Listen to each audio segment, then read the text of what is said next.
బాబు నాన్నగారు ఇక మనకు లేరు బాబు. గుండెపోటుతో పార్టీ ఆఫీసులో కుప్ప కూలిపోయారు.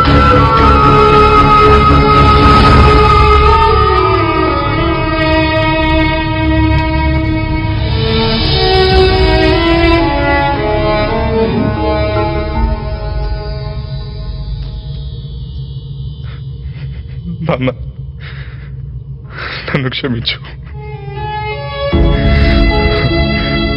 మీరు చనిపోవడానికి కారణం నేనవుతానని ఊహించలేదు.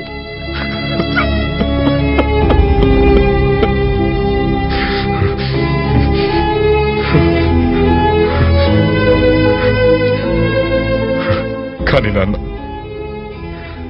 నేను సమాజానికి మంచి చేయాలన్న ఆవేదనతో అలా మాట్లాడేనే తప్ప మరోలా కాదు. చిన్నతనంలో అమ్మని కోల్పోయాను, ఇప్పుడు ఆవేశంలో నిన్ను కోల్పోయాను.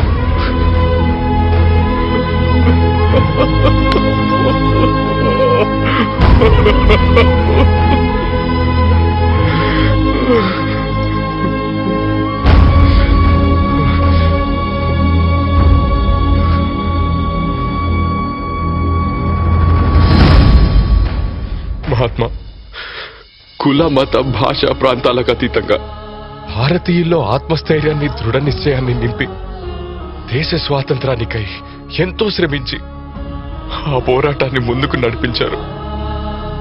మీరనుకున్న ఆనాటి యూనిటీ ఇన్ డైవర్సిటీ ఈరోజు డైవర్సిఫైడ్ యూనిటీగా మారిందా? ఇదివరకు పెళ్లిళ్లకు పేరంటాలకు పరిమితమైన కులం ఇప్పుడు విచ్చలవిడిగా విజృంభించసాగింది. 5-6 దశాబ్దాల క్రితం ఎన్నికల్లో గెలవడానికి అర్హతలు కావాలి, కానీ ఈ రోజున ఎన్నికల్లో నిలబడడానికి అర్హతలు కావాలి.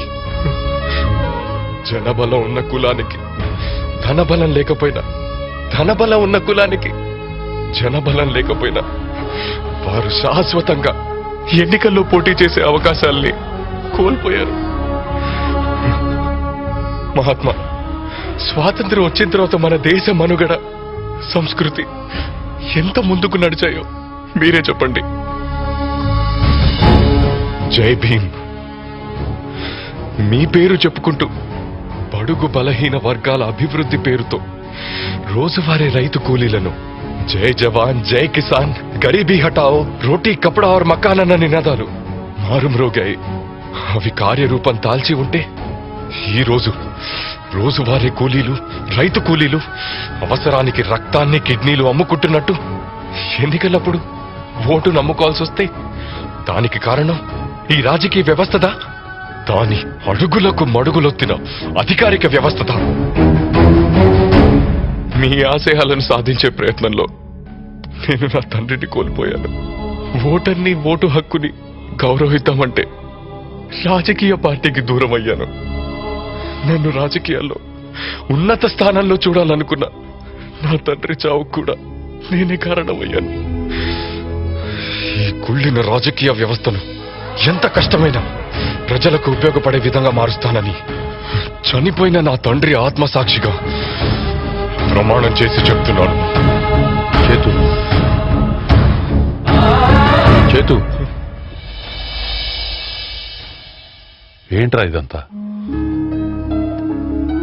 ఇలా అయితే నీ ఆరోగ్యం అవుతుంది. ఏం కాదంకుల్, మీ నాన్న బతుకున్నంత వరకు నీ భవిష్యత్ గురించి ఆలోచించి ఆరోగ్యం పాడు చేసుకున్నాడు. ఇప్పుడు నువ్వు చేస్తుందేంటి? మీ నాన్న పోయడం బెంగతో నీ ఆరోగ్యం పాడు చేసుకుంటున్నావు. నాకేం కాదంకుల్, నా తండ్రి ఆత్మ శాంతించేలా రాజకీయాల్లోకి వచ్చి సమాజానికి ఉపయోగపడేలా మారుతాను. నీ ఉద్దేశం బాగానే ఉంది, కానీ ప్రాక్టికల్గా ఆలోచిస్తూ ఆవేశాన్ని జత చేయకుండా రాజకీయాల్లో ఉంటూ నేర్చుకో.